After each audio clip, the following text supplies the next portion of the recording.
Alam mo ba kung ano ang pinakamalaking ibon sa buong mundo? Ito ay ang ostrich. Isang ibon na bagamat hindi nakakalipad ay may kahangahangang mga katangian. Kayang tumakbo ng ostrich ng hanggang 65 kilometers per hour. Mas mabilis kaysa sa anumang ibang ibon.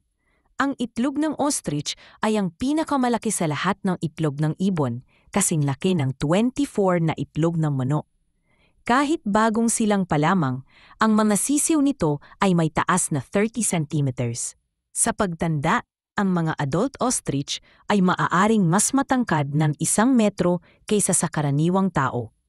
Kapag nakakaramdam ng panganib, ang ostrich ay hindi agad tumatakas. Sa halip, ginagamit nito ang malalakas nitong paa upang sumipa at ipagtanggol ang sarili. Kahit laban sa mga mababangis na hayop tulad ng leon. Ang ostrich ay patunay na kahit hindi lumilipad, ang ibon ay maaaring maging malaki, mabilis at makapangyarihan. Ngayon alam mo na, huwag kalimutang mag-like at i-share ang video na ito. Hanggang sa muli, paalam.